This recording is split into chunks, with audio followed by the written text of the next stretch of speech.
Halo selamat siang Tribuners, Anda sedang menyaksikan live update tribunnews.com Jumat 25 Juni 2021 bersama saya Siska Mawaski. Kami akan menyajikan informasi terkini dari sejumlah daerah di Indonesia yang akan disampaikan langsung oleh reporter kami di lapangan. Selengkapnya hanya di live update. Kita awali informasi pertama. Polisi hanya mengungkap dalam penembakan yang menewaskan wartawan media online di Simalungun, Sumatera Utara, Mara Salam Harahap atau Marsal Harahap. Otak penembakan ternyata pengusaha sekaligus ex-calon wali kota Siantar, Sujito. Disebutkan bahwa terdapat oknum TNI yang terlibat dalam peristiwa naas ini. Terkait dengan informasi ini, sudah ada jurnalis tribunmedia.com, Alija Makripi, yang akan melaporkannya untuk Anda. Halo, selamat siang Alija.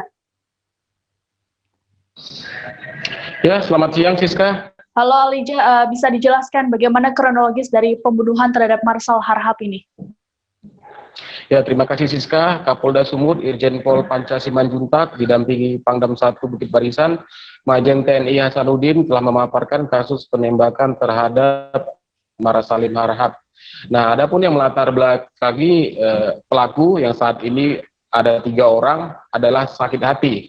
Jadi Marsal dianggap memberitakan peredaran narkoba di lapak usaha tempat hiburan malam milik seorang pelaku berinisial S atau Sujito. Nah, kronologi ini berdasarkan pemberitaan tersebut, pemilik usaha merasa kesal dan ditambah dengan permintaan uang dari saudara korban Marsal sejumlah 12 juta per bulan agar tidak memberitakan ini, menambah kesal dari pihak pemilik tempat hiburan malam sehingga berinisiatif untuk mencelakai, memberi pelajaran terhadap Marsal Harahap.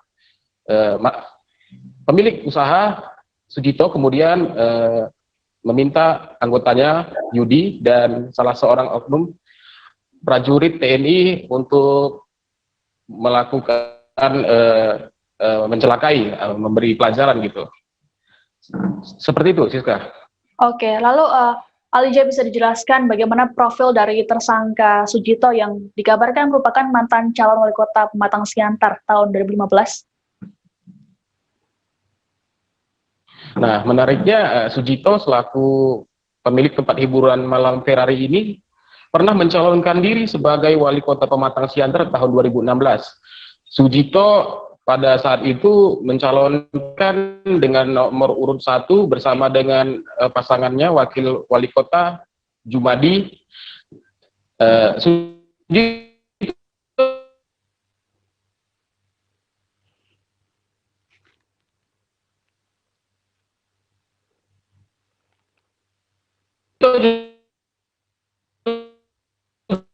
Juga dalam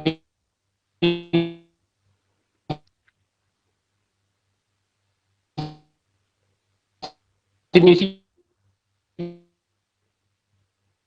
sempat berniat ingin membangun 25 meter. Namun saat Jumadi dengan tagline pasangan memimpin Siantar saat itu. Masyarakat di Siantar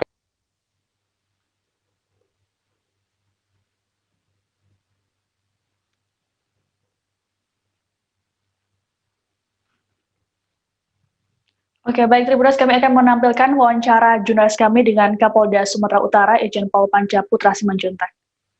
Saudara Y atau lengkapnya YFP, umur 31 tahun, laki-laki agama Kristen, dan wira swasta.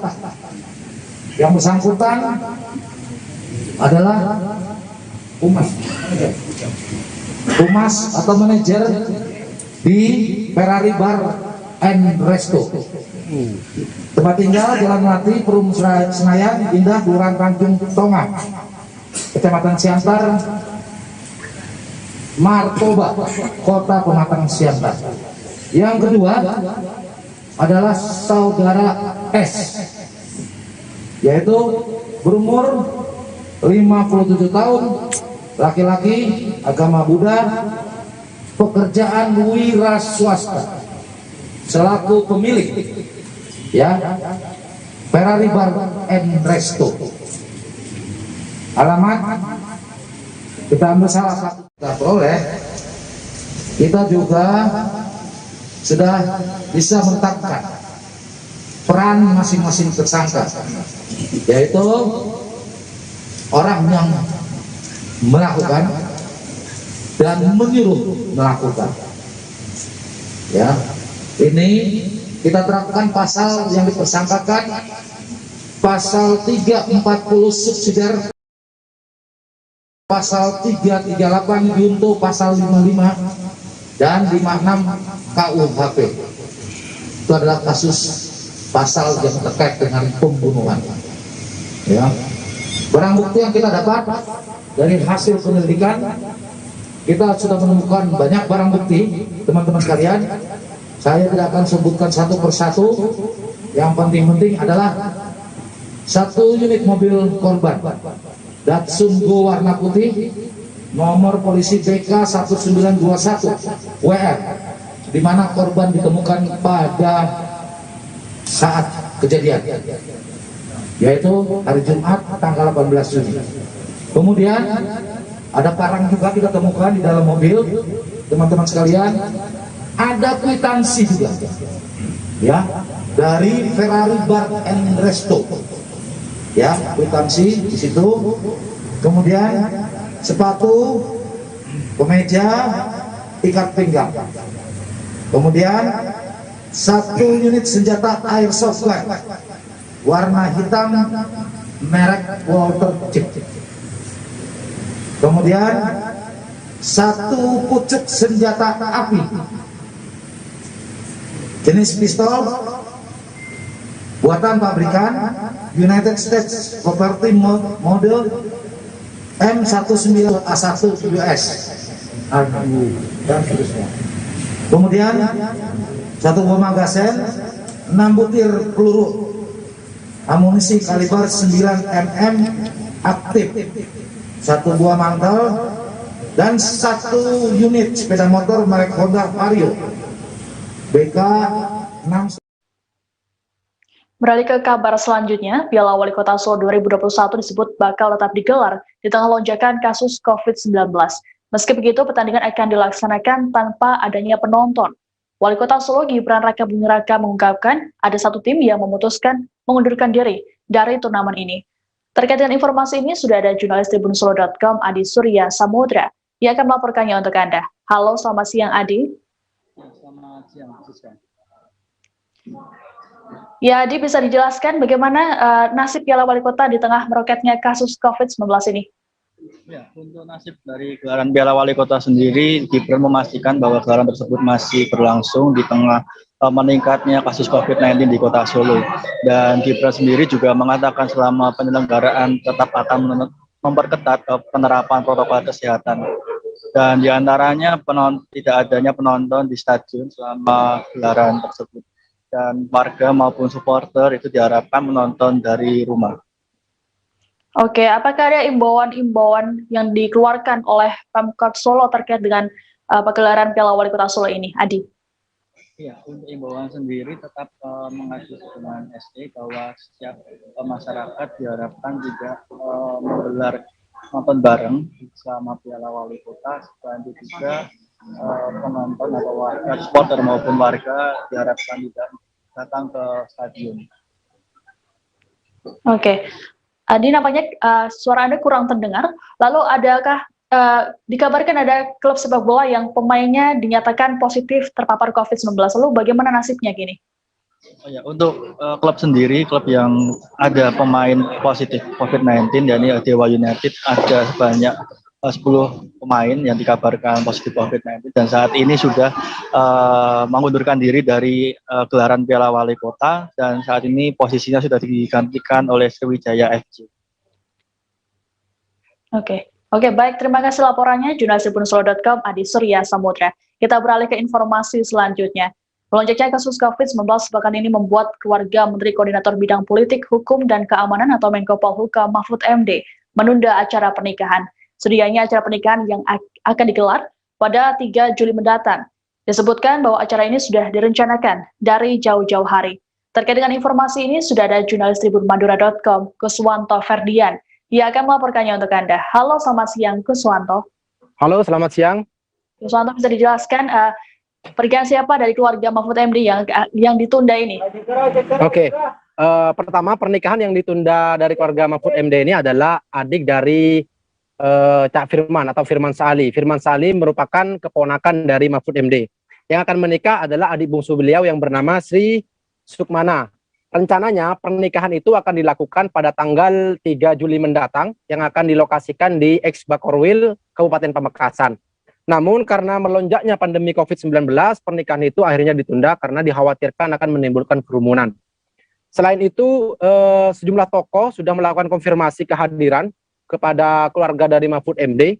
Namun karena ada pengumuman tadi langsung diumumkan secara langsung oleh Cak Firman melalui media sosial dan juga melalui berbagai media nasional bahwa pernikahan itu akan ditunda. Akhirnya konfirmasi itu sudah disampaikan kepada sejumlah tokoh yang akan hadir ke Pamekasan. Begitu. Oke, lalu seperti apa persiapan yang kemarin sudah dilakukan oleh pihak keluarga Mahfud MD terkait dengan pernikahan yang ditunda ini? Baik, berdasarkan hasil wawancara sudah dilakukan ke Cak Firman, berbagai persiapan sudah dilakukan mulai dari sewa gedung, ekskarsinan sudah selesai dilakukan, dan juga dari catering. Selain itu juga dekorasi panten dan juga kostum manten juga sudah dilakukan pemesanan. Selain itu juga izin dari kepolisian termasuk dari Kapolres dan jajaran Satgas sudah dilakukan dan sudah mendapatkan izin. Namun dari pihak keluarga Mahfud MD memutuskan untuk tidak menggelar yang namanya pernikahan, menunda dulu resepsi pernikahan karena dikhawatirkan beliau juga dari lingkungan seorang tokoh yang cukup dikenal di Pulau Madura, dikhawatirkan akan memberikan contoh yang tidak baik, sehingga dari keluarga Mahfud MD memutuskan untuk tidak menggelar acara resepsi pernikahan itu. Begitu. Oke, lalu tadi sempat disinggung soal beberapa tokoh yang konfirmasi kedatangannya. Siapa saja tokoh yang rencananya akan diundang dalam pernikahan tersebut? Nah, berdasarkan catatan yang sudah saya himpun tadi, dan hasil wawancara dengan keluarga dari Prof. Mahfud MD, sejumlah tokoh yang akan hadir mengkonfirmasi hadir. Yang pertama adalah wakil ketua KPK.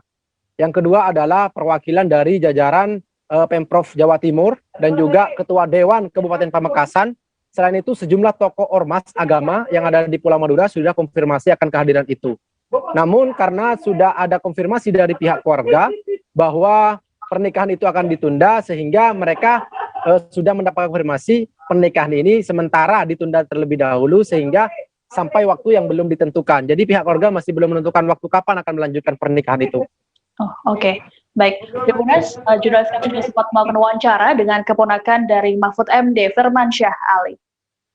Pernikahan ini pemangku hajatnya adalah saya. Sedangkan yang menikah adalah adik bungsu saya yang terakhir, dan setelah itu tidak ada adiknya lagi, yaitu Sri Sukmana Damayanti atau akrab dipanggil Irma, yang dapat jodoh anak malang namanya Yoga. Yoga ya? Iya, nama mempelai laki-lakinya Yoga, calon mempelai. Rencananya pernikahan itu akan dilangsungkan kapan, Cak? Rencananya akan dilangsungkan pada tanggal 3 Juli 2021 di gedung Ex Karesidenan Pamekasan. Dan dihadiri oleh Mahfud. Mahfud juga hadir dan banyak tokoh dan pejabat lainnya yang sudah konfirmasi kehadiran. Di antaranya yang hadir juga adalah Wakil Ketua KPK, Mas Nurul Gufron. Rencana kehadirannya. Iya. Alasan keluarga memutuskan untuk menunda pernikahan karena apa, Cak? Karena kita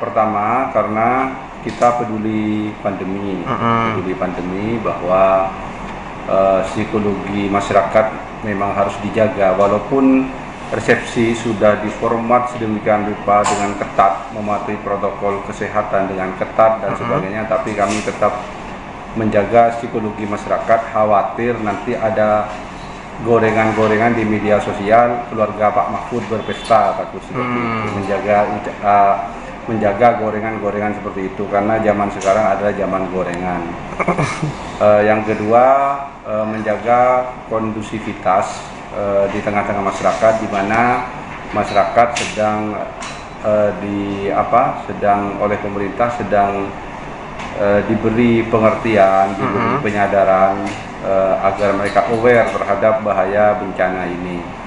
Yang ketiga adalah sebagai teladan kepada masyarakat agar masyarakat yang lain untuk sementara waktu menunda kegiatan apapun yang berpotensi menimbulkan kerumunan atau kehadiran massal sejumlah orang di satu tempat. Ini untuk menghindari meluasnya dampak bencana COVID-19 baik di Madura maupun di seluruh Indonesia.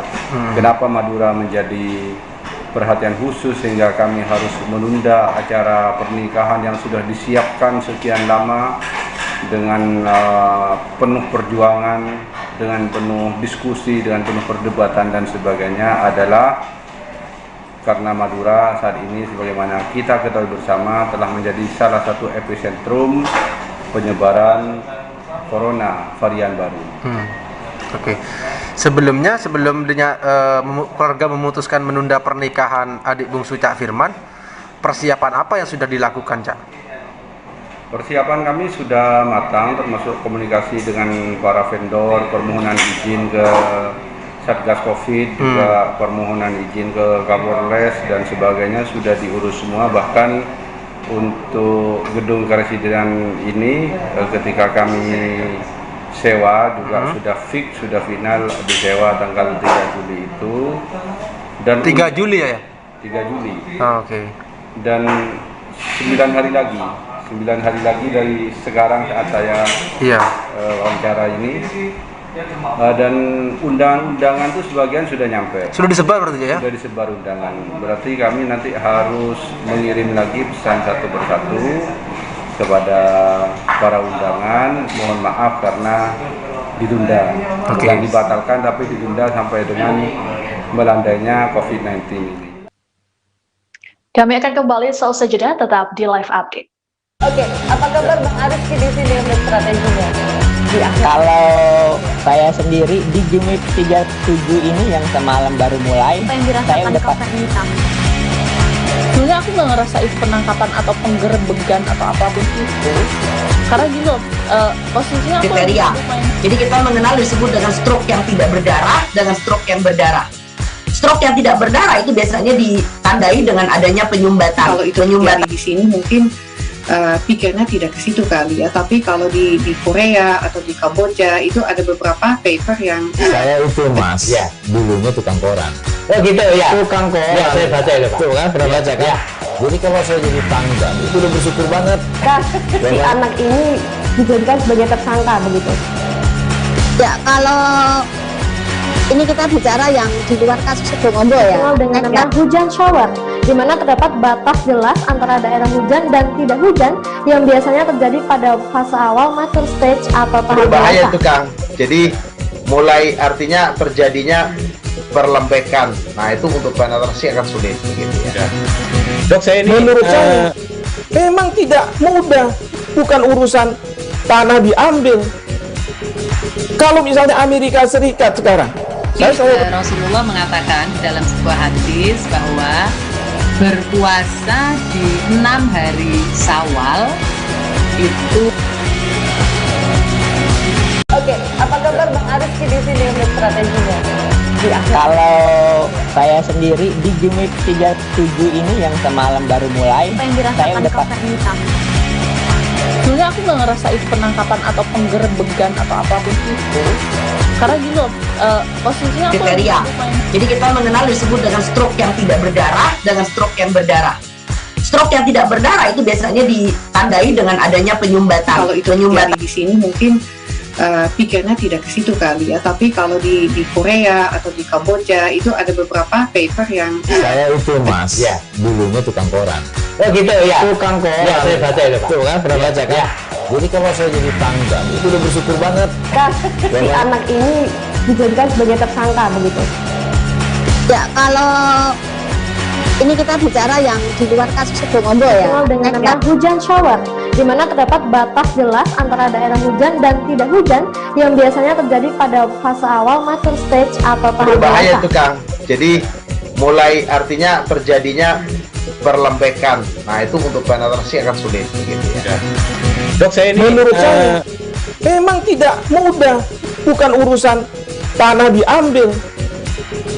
Kalau misalnya Amerika Serikat sekarang Rasulullah mengatakan dalam sebuah hadis bahwa berpuasa di 6 hari Syawal itu. Oke, Oke, apa kabar Bang Ariski di sini untuk strateginya? Kalau saya sendiri di Jumit 37 ini yang semalam baru mulai, Apa yang saya dirasakan udah Kak Fernita? Sebenarnya aku nggak ngerasain penangkapan atau penggerebekan atau apapun itu, karena gini loh, posisinya aku Kriteria. Jadi kita mengenal disebut dengan stroke yang tidak berdarah dengan stroke yang berdarah. Stroke yang tidak berdarah itu biasanya ditandai dengan adanya penyumbatan. Kalau itu terjadi di sini mungkin pikirnya tidak ke situ kali ya, tapi kalau di Korea atau di Kamboja itu ada beberapa paper yang Saya itu mas, dulunya tukang koran. Oh gitu ya. Tukang koran. Ya, saya baca itu Pak. Tuh kan, pernah baca kan? Jadi kalau saya jadi pangdam, itu udah bersyukur banget. Kak, si anak ini dijadikan sebagai tersangka begitu. Ya, kalau ini kita bicara yang di luar kasus Sebongombo ya. Dikenal dengan nama hujan shower, di mana terdapat batas jelas antara daerah hujan dan tidak hujan yang biasanya terjadi pada fase awal mature stage atau tahap Berbahaya dewasa. itu Kang. Jadi mulai artinya terjadinya perlembekan. Nah itu untuk penetrasi akan sulit begitu ya. Dok, saya ini menurut saya memang tidak mudah, bukan urusan tanah diambil. Kalau misalnya Amerika Serikat sekarang, Rasulullah mengatakan dalam sebuah hadis bahwa berpuasa di 6 hari Syawal itu. Oke, apa kabar Bang Ariski di sini untuk strateginya? Kalau saya sendiri di Jumit 37 ini yang semalam baru mulai, Apa yang saya dirasakan udah Kak Fernita? sebenarnya aku nggak ngerasain penangkapan atau penggerebekan atau apapun itu, karena gini loh, posisinya aku Kriteria. Jadi kita mengenal disebut dengan stroke yang tidak berdarah dengan stroke yang berdarah. Stroke yang tidak berdarah itu biasanya ditandai dengan adanya penyumbatan. kalau itu terjadi di sini mungkin pikirnya tidak ke situ kali ya, tapi kalau di Korea atau di Kamboja itu ada beberapa paper yang saya itu mas, dulunya tukang koran. Oh gitu ya. Tukang koran. Ya, saya baca itu Pak. Tuh kan, pernah baca kan? Jadi kalau saya jadi pangdam, itu udah bersyukur banget. Kak, si anak ini dijadikan sebagai tersangka begitu. Ya, kalau ini kita bicara yang di luar kasus Sebongombo ya. Dikenal dengan nama hujan shower, di mana terdapat batas jelas antara daerah hujan dan tidak hujan yang biasanya terjadi pada fase awal mature stage atau tahap Berbahaya dewasa. itu Kang. Jadi mulai artinya terjadinya perlembekan. Nah itu untuk penetrasi akan sulit begitu ya. Dok, saya ini menurut saya memang tidak mudah, bukan urusan tanah diambil. Kalau misalnya Amerika Serikat sekarang, Rasulullah mengatakan dalam sebuah hadis bahwa berpuasa di 6 hari Syawal itu. Terima kasih Anda masih menyaksikan live update. Kita beralih ke informasi selanjutnya. Wali Kota dan Wakil Wali Kota Sungai Penuh terpilih, Ahmadi Zubid dan Alfia Santoni resmi dilantik. Pelantikan dilakukan oleh PJ Gubernur Jambi, Hari Nur Cahya Murni, di Aula Rumah Dinas Gubernur Jambi, Jumat 25 Juni pagi. Sejumlah protokol kesehatan ketat pun diterapkan dalam proses pelantikan ini. Terkait dengan informasi ini, sudah ada jurnalis tribunjambi.com, Zulkifli, yang akan melaporkannya untuk Anda. Halo, selamat siang, Zul. Halo, Zul.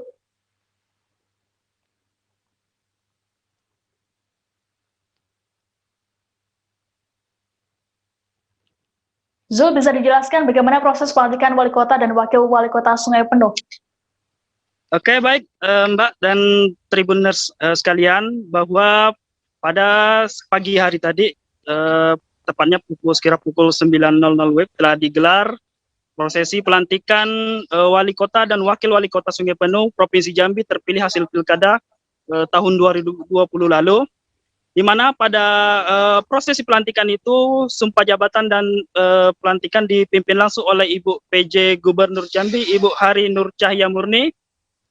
Kemudian karena saat ini masih dalam situasi pandemi COVID-19, kegiatan pelantikan menerapkan protokol kesehatan yang ketat dengan tamu undangan yang diperbolehkan masuk ke dalam ruangan dibatasi sebanyak 25 orang. Dari pantauan Tribun Jambi tadi di lokasi bahwa proses pelantikan berjalan dengan baik, namun di luar area, di luar ataupun di luar lokasi pelantikan, tepatnya di depan rumah dinas Gubernur Jambi, terjadi kerumunan warga dari simpatisan ataupun pendukung dari wali kota dan wakil wali kota yang dilantik pada hari ini, sehingga tim dari Satgas COVID-19 turun langsung untuk membubarkan kerumunan itu. Mungkin demikian sementara, Mbak. Oke, Zul, bisa dijelaskan lagi bagaimana penerapan protokol kesehatan saat pelantikan tersebut berlangsung? Baik, panitia pelantikan dari Pemprov Jambi telah menerapkan protokol kesehatan selama prosesi pelantikan dengan membatasi jumlah ataupun jumlah undangan yang diizinkan masuk ke dalam ruangan ataupun tempat dilaksanakannya prosesi pelantikan sebanyak 25 orang dan wajib menggunakan masker. Untuk warga ataupun masyarakat Kota Sungai Penuh yang ingin menyaksikan ataupun mengikuti jalannya proses pelantikan ini, panitia telah menyiapkan saluran live streaming YouTube yang bisa ditonton oleh masyarakat Kota Sungai Penuh tanpa harus hadir ke lokasi pelantikan. Seperti itu, Mbak. Oke, tadi sempat disinggung oleh Zul, sempat terjadi kerumunan warga di sekitar lokasi pelantikan. Lalu apa yang dilakukan oleh Satgas COVID-19? Iya, betul, Mbak. Tadi di lokasi terjadi kerumunan warga yang hadir dari pendukung Bupati Wali Kota Sungai Penuh yang dilantik Bapak Ahmadi Zubir ini hadir beramai-ramai ingin menyaksikan proses pelantikan dan berfoto bersama dengan wali kota barunya. Namun karena situasi pandemi, tim Satgas COVID-19 dari Polda Jambi tadi langsung turun ke lapangan untuk membubarkan dan meminta kepada masyarakat untuk tidak berkumpul dan kembali ke rumah masing-masing. Begitupun oleh wali kota dan wali kota baru Kota Sungai Penuh pun langsung meminta warganya yang hadir di lokasi untuk kembali ke rumahnya. Begitu. Oke, baik Tribuners, tadi jurnalis kami juga sempat melakukan wawancara dengan juru bicara Satgas Penanganan COVID-19 Provinsi Jambi, Johan Syah. Pemerintah provinsi kan sudah sebelum kegiatan ini sudah melakukan rapat ya, rapat persiapan, kemudian dalam protokol COVID ini di dalam ruangan pun kita batasi. Nah, di luar kontrol kita, kita memang sudah mengimbau kepada wali kota dan wakil wali kota terpilih dan tim sesnya agar jangan sampai melakukan kerumunan di rumah dinas Gubernur Jambi ini. Namun hari ini kita lihat bahwa Pak Kapolda sendiri sudah turun tangan bahwa untuk membubarkan kerumunan ini. Dan jelas ini himbauan dari provinsi sudah tegas tidak dilakukan kerumunan berdatang untuk di rumah dinas gubernur. Makanya kita buka link YouTube streaming untuk disaksikan di daerah Kota Sungai Penuh. Artinya himbauan kepada pemerintah yang dilantik ini sudah diberikan, ampun masyarakatnya yang nakal datang sendiri gitu. Ya, kita menilai, kita bukan kalau dari unsur pemerintah sudah jelas, melalui surat kita sampaikan jelas, melalui PEK dan Telek dan sudah sampaikan. Nah, inilah kita harapkan masyarakat harus sangat mengerti bahwa saat ini kita dalam kondisi pandemi COVID. Nah, itu yang seharusnya tim-tim itu juga segera untuk memantau masyarakat yang ingin datang ke ibu kota provinsi ini sebenarnya. Ada teguran nantinya, Pak? Ya, nanti kita tadi Pak Kapolda sudah minta kepada Pak Wali Kota langsung mengingatkan timnya untuk dibubarkan. Beralih ke informasi selanjutnya, belum genap sebulan pasca diresmikan, jembatan darurat Benenai di Malaka, Nusa Tenggara Timur dilaporkan miring. Meski begitu, arus lalu lintas di jembatan masih normal, bahkan dilintasi oleh truk dengan muatan tonase 5 ton. Polisi pun mengimbau agar para warga berhati-hati saat melintasi jembatan. Terkait dengan informasi ini, sudah ada jurnalis poskupang.com Edi Hayon yang akan melaporkannya untuk Anda. Halo, selamat siang Edi. Selamat siang Siska, salam Edi, sehat untuk semuanya. Edi, bisa dijelaskan bagaimana kondisi terkini di jembatan Benenai? Terima kasih Siska. Pasca ditemukan jembatan ini miring dari kemarin pagi, Kamis sekitar pukul 6 pagi, sampai hari ini pukul 14 waktu Indonesia bagian tengah, arus kendaraan masih tetap melintas seperti biasa dengan tetap menaati larangan atau himbauan yang disampaikan oleh Kapolres dan pemerintah setempat untuk kendaraan yang melintas adalah jenis kendaraan roda 2, roda 4 dengan standar muatan minimal di bawah 5 ton, Siska. Oke, Edi, bisa dijelaskan sebenarnya kapan jembatan tersebut dibangun dan apa yang menyebabkan jembatan tersebut miring? Baik, Siska. Sebetulnya jembatan Benanan ini adalah salah satu jembatan terpanjang di Pulau Timor, Nusa Tenggara Timur, yang menghubungkan ibu kota Provinsi Nusa Tenggara Timur di Kupang dengan perbatasan negara Timor Leste. Tetap itu di wilayah selatan Pulau Timor.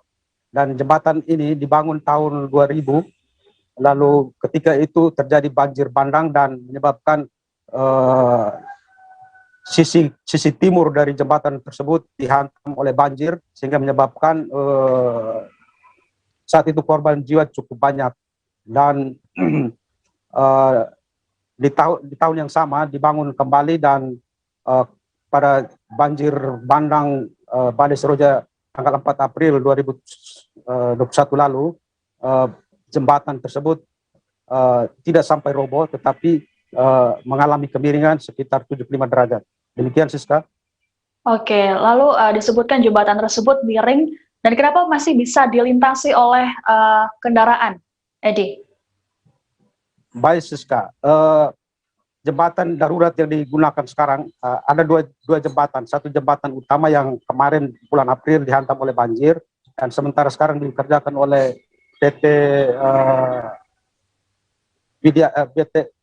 Wika dari Jakarta. Sementara untuk mengantisipasi arus kendaraan dari ibu kota kabupaten ke kecamatan sekitar, pihak perusahaan membangun jembatan darurat, dan jembatan darurat ini yang mengalami kerusakan. Jembatan ini pada bagian timur itu dipasang semacam bronjong untuk memperkuat landasan jembatan utama untuk bisa dilewati oleh kendaraan yang bermuatan di bawah 5 ton. Oke, lalu terkait dengan miringnya jembatan, apakah ada pesan atau imbauan khusus dari pihak kepolisian ataupun pihak berwenang lainnya untuk masyarakat setempat? Baik, Siska. Sejak kejadian kemarin, Kapolres Malaka AKBP Rudi Ledo bersama jajaran telah melakukan peninjauan lapangan dan mengarahkan kendaraan dan sekaligus menghimbau warga untuk berhati-hati selalu ketika melintas di areal jembatan darurat yang tengah miring ini. Oke, lalu bagaimana tanggapan dari masyarakat setempat terkait dengan miringnya jembatan, Edi? Baik, Siska. Sebetulnya daerah aliran Sungai Benanain ini yang sekarang tengah dibangun jembatan, itu sebetulnya memisahkan antara 4 kecamatan di bagian timur dan 4 kecamatan di bagian kanan. Dan ini warga di bagian 4 kecamatan yang ada di bagian barat dari Das Benanain ini mengharapkan agar pihak pemerintah kabupaten maupun provinsi maupun Jakarta untuk sama-sama segera membenahi jembatan ini agar transportasi bisa lancar dan aktivitas ekonomi bisa berjalan baik. Karena kalau ini putus total, maka 4 kecamatan yang ada di bagian Das Benanain ini akan kesulitan memasarkan hasil di ibu kota kabupaten. Demikian, Siska. Oke, baik. Tribuners, jurnalis kami juga sempat melakukan wawancara dengan Kapolres Malaka AKBP Rudi Junus Jacob Ledo. Himbauan dari kami, pihak Polres Malaka, yang pada siang ini kami meninjau langsung kondisi jembatan darurat yang disiapkan, itu dalam kondisi miring.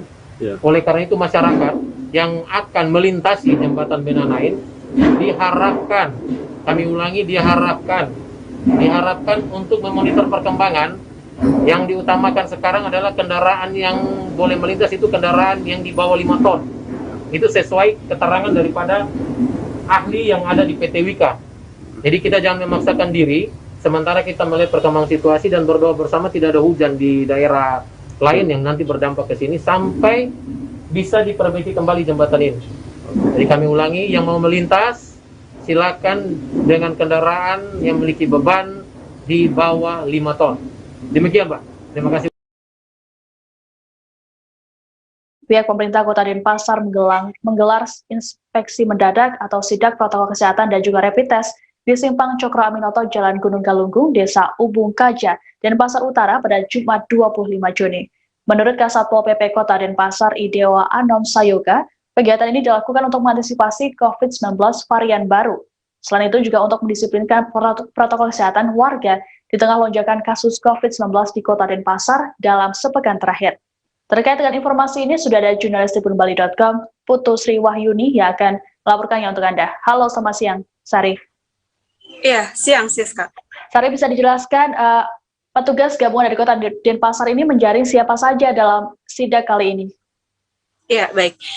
Pada hari ini, Jumat, tanggal 25 Juni 2020, petugas pemerintah Kota Denpasar beserta jajarannya melakukan sidak protokol kesehatan dan juga rapid test antigen untuk pengendara yang melewati Simpang Cokro Aminoto, Jalan Gunung Galunggung, Desa Ubung Kaja, Denpasar Utara.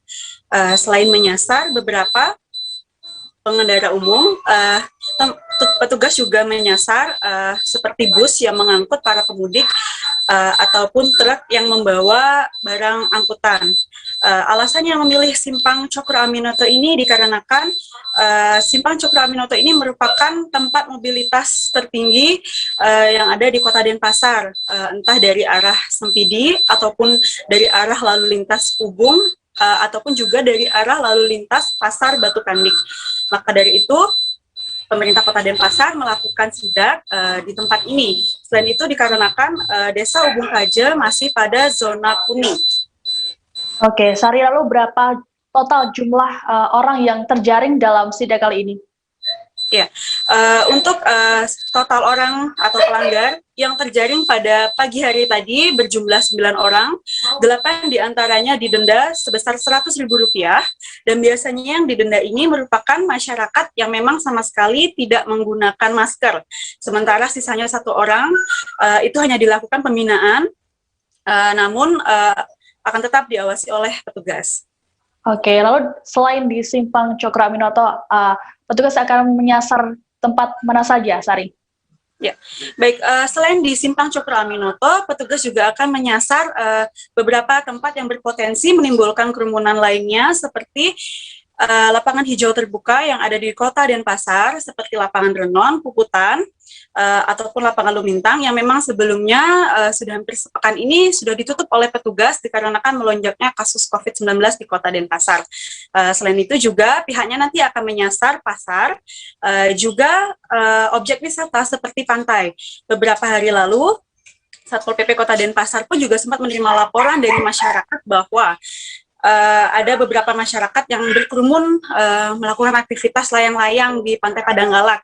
Nah, untuk mengatasi laporan tersebut, Kasatpol PP beserta jajarannya juga sudah melakukan patroli dan juga sudah memberitahukan atau mengedukasi masyarakat yang ada di sekitaran sana, Siska. Baik, terima kasih laporannya, jurnalis tribunbali.com, Putu Sri Wahyuni. Selamat bertugas kembali.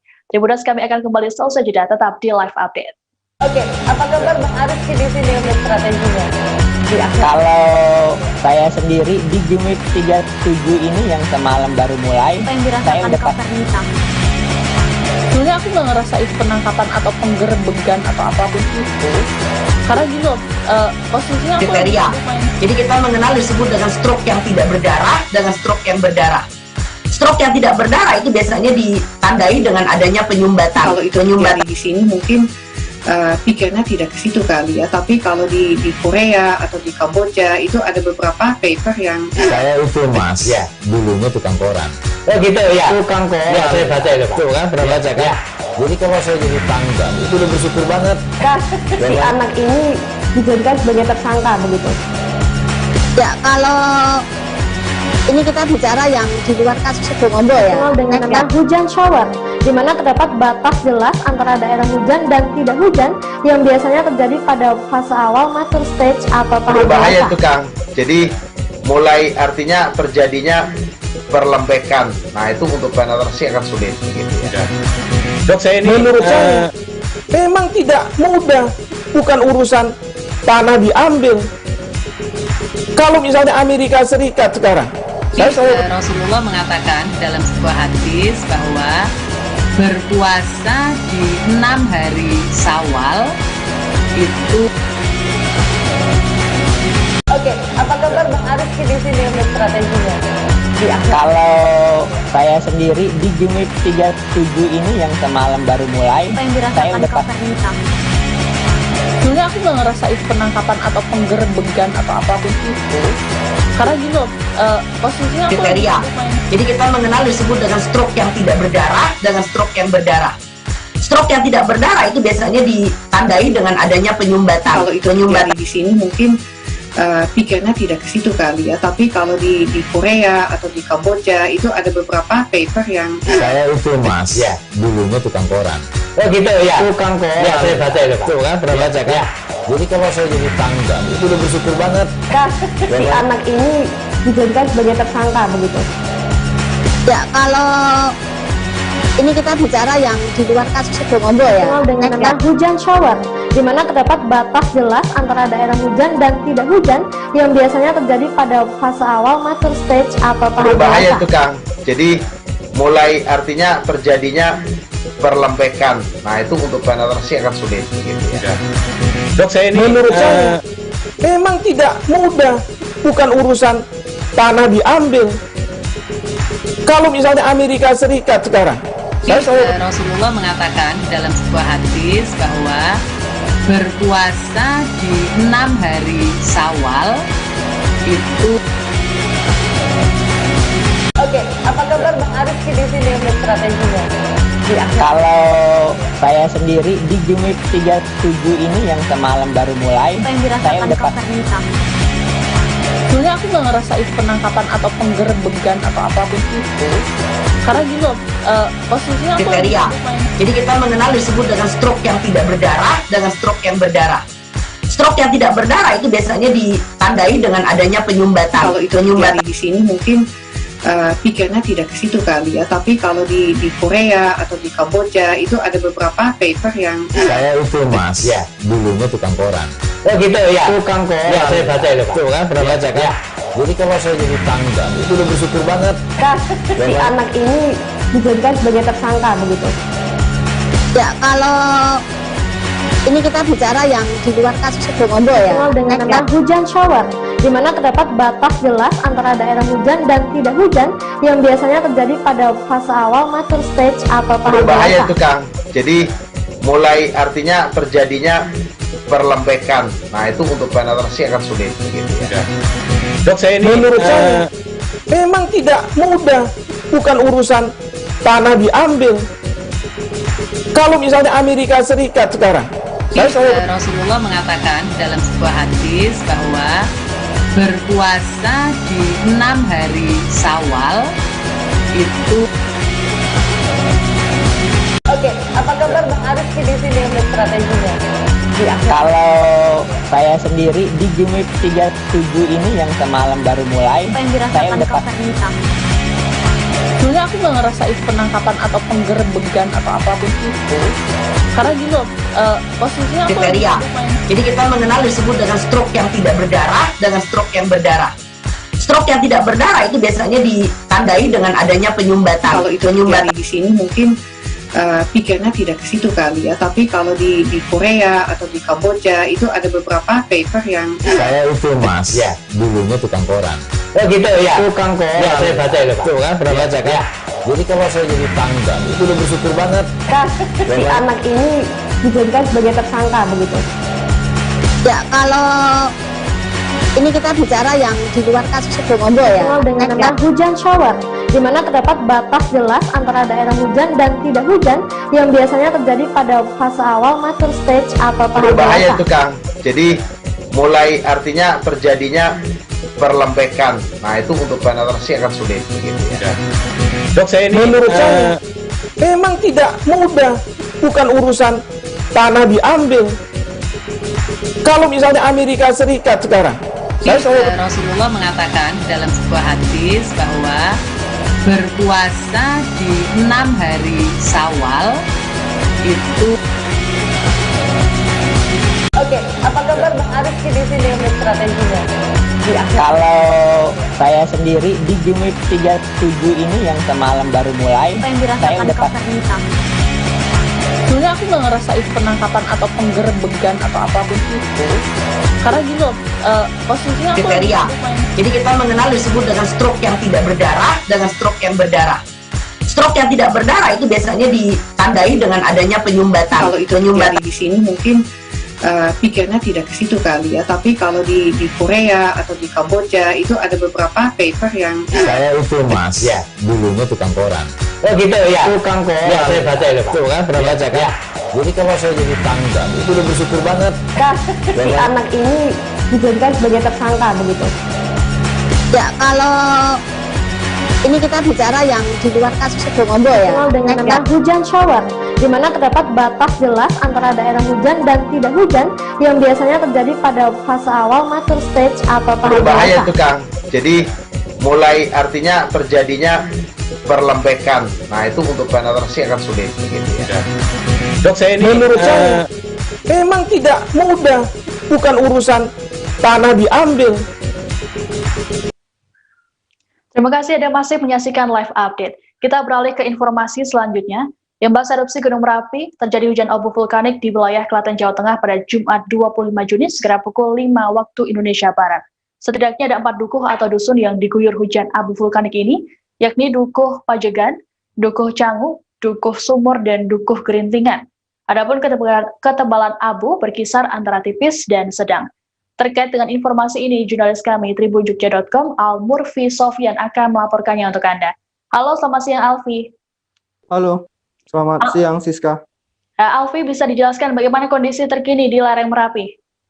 Ya, Siska, dapat kami laporkan bahwasanya pada Jumat 25 Juni 2021 pagi tadi terjadi hujan abu vulkanik di Gunung Merapi dan mengakibatkan 3 desa di Kabupaten Klaten mengalami hujan abu. Adapun 3 desa itu merupakan desa yang masuk wilayah kawasan rawan bencana atau KRB 3 Gunung Merapi. Desa-desa tersebut adalah Desa Balerante, Desa Sidorejo, dan Desa Tegal Mulyo. Namun yang dari pantauan kami di lapangan yang paling parah terdampak abu vulkanik berada di Desa Tegal Mulyo. Di Desa Tegal Mulyo sendiri terdapat 4 dukuh yang diselimuti oleh abu vulkanik. Ketebalan abu berlangsung sekitar tipis hingga sedang. Namun aktivitas warga di desa Tegal Mulyo khususnya di 4 dukuh tersebut masih berjalan lancar dan tidak mengungsi ke tempat evakuasi sementara. Demikian Siska. Oke, Alfi, lalu apakah ada langkah ataupun imbauan lanjutan dari pihak berwenang terkait dengan peristiwa ini?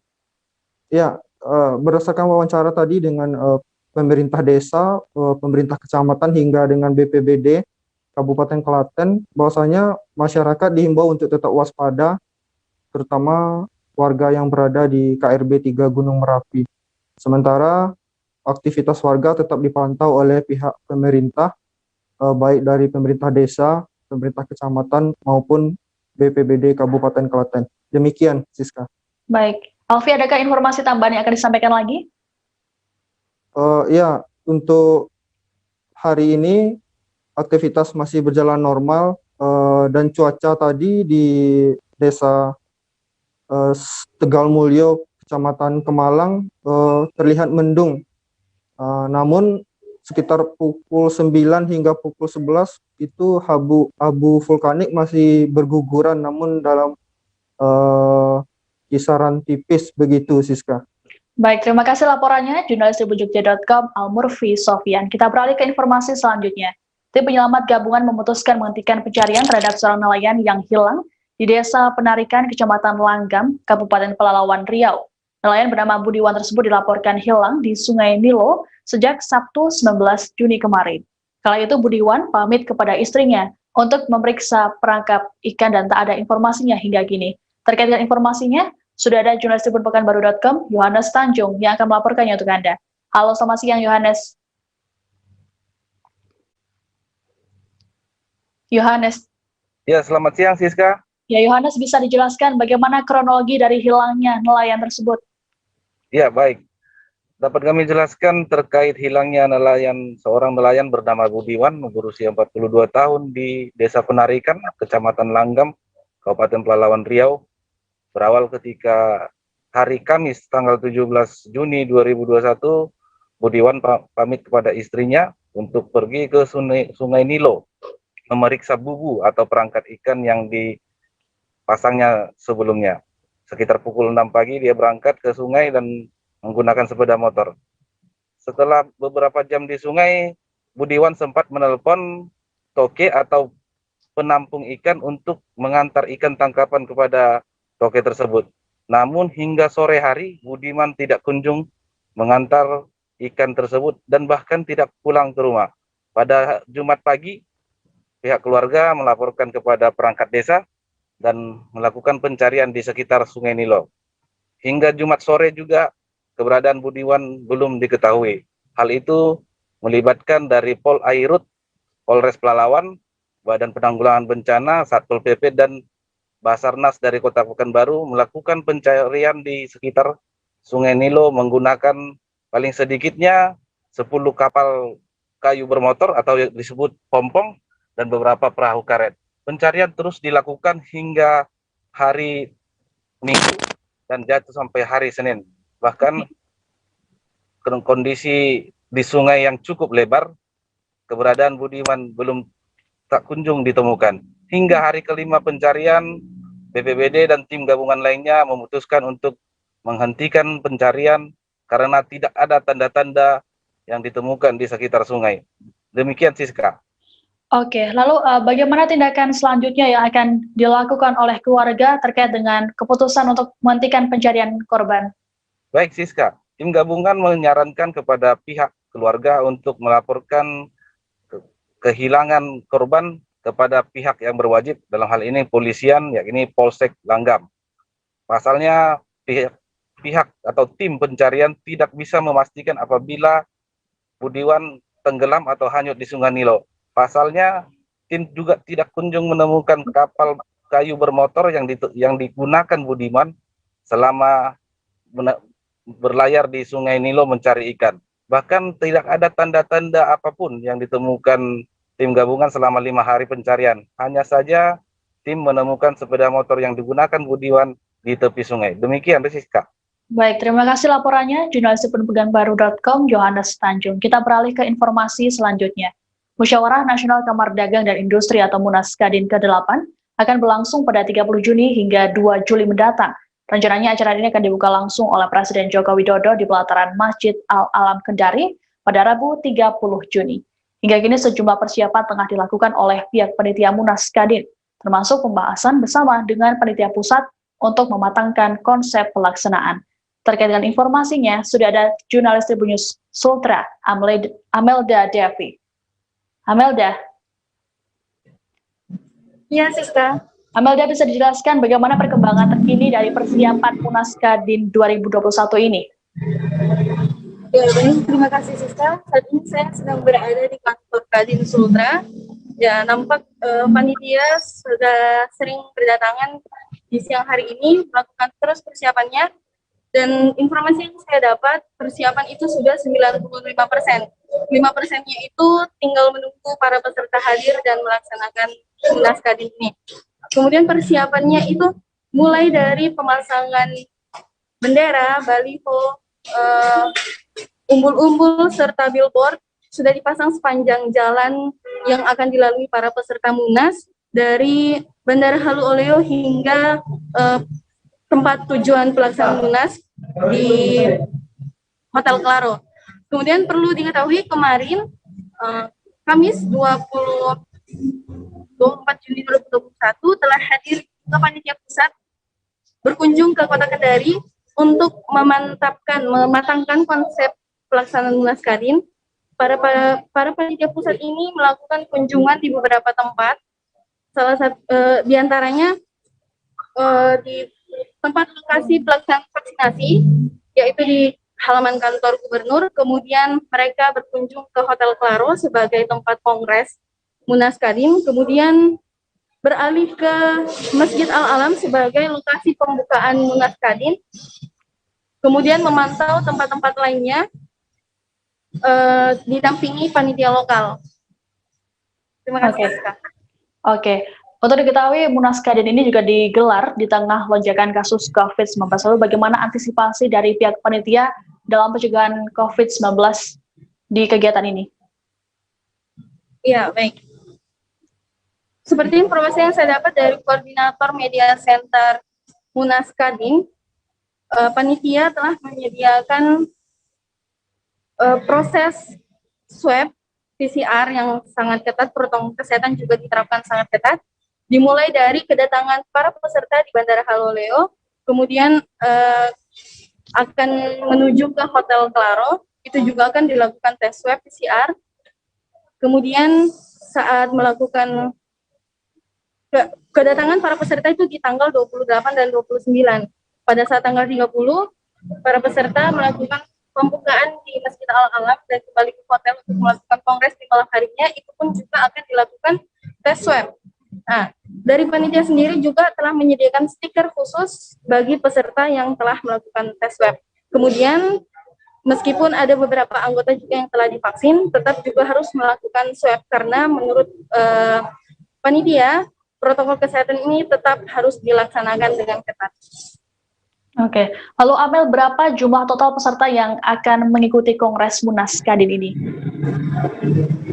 Iya, Kongres Munas Kadin ini diikuti 300 peserta.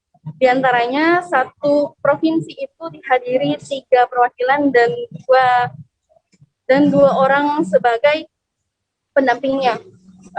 Jadi 300 ini terdiri dari 34 provinsi dengan rincian yang seperti tadi saya sampaikan. Kemudian ada juga anggota luar biasa yang akan bergabung jadi peserta kongres. Oke, baik. Tribuners, jurnalis kami juga sempat melakukan wawancara dengan Ketua Panitia Lokal Munas Kadin 2021, Suwandi Andi, dan juga Koordinator Media Center Munas Kadin, Laude Rahmat APT. Yang kita menganggap ya, kami melihatnya sebagai spirit. Karena kalau kita mau bicara tentang polemik kan tentu semua harus kita hargai. Karena ada yang menolak, ada yang mendukung. Tapi yang menolak itu bukan semata-mata karena pelaksanaan Munas itu di Kendari. Hanya mereka lebih tajam menyoroti tentang bagaimana COVID-19 ini jangan sampai menjadi justru hajatan nasional Kadin di Sulawesi Tenggara menjadi klaster baru. Nah, saya kira itu lebih bagus, karena itu menjadi spirit bagi kami untuk lebih berhati-hati dan kemudian pelaksanaan Munas Kadin di Sulawesi Tenggara ini, prokes itu betul-betul harus lebih ketat. Dan itu sudah menjadi kesepakatan Kadin Indonesia, bahwa dimanapun dilaksanakan musyawarah ini, prokesnya harus lebih ketat, lebih di hari ini. Sehingga saya melihatnya bahwa itu luar biasa spirit bagi kami, supaya kita lebih selektif lagi, lebih ketat lagi untuk melakukan prokes kesehatan pada saat pelaksanaan Munas ini.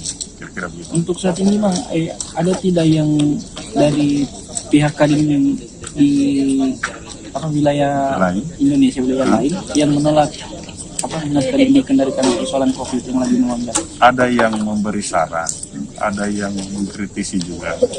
Tapi kan saya kan tidak masuk pada wilayah itu, karena kami kan sebagai panitia lokal, tentunya itu kita serahkanlah kepada organisasi Kadin melihatnya secara profesional ya.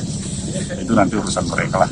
Yang pasti bahwa sampai hari ini oleh Kadin Pusat, insya Allah besok kami akan menjemput panitia SCOC untuk datang di Kendari dalam hal persiapan lebih tuntas lagi dalam mensukseskan Munas Kadin ke-8 di Sulawesi Tenggara. Kalau harapan memang terkait hadirnya kegiatan ini? Harapan saya, apalagi kita sudah deklarasi tadi tentang dukungan suksesnya terselenggaranya Munas ini, saya kira positif bagi kami.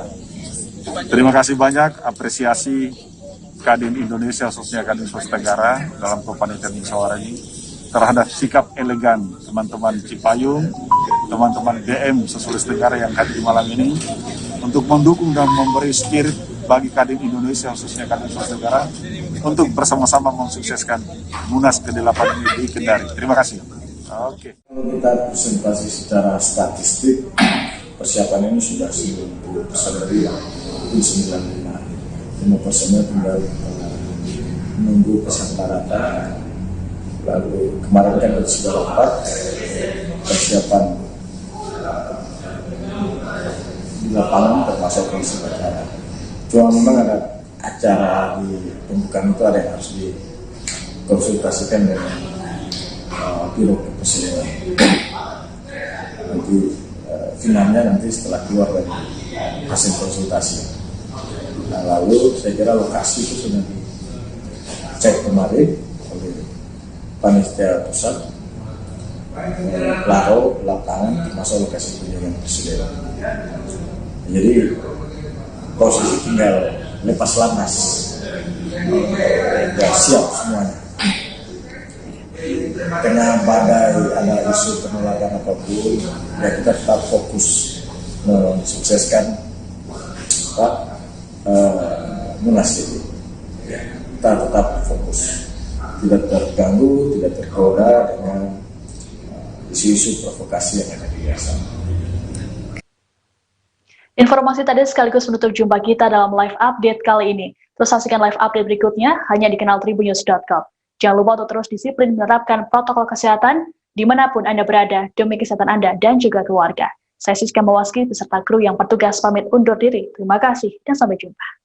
Jangan lupa like, subscribe, dan share ya!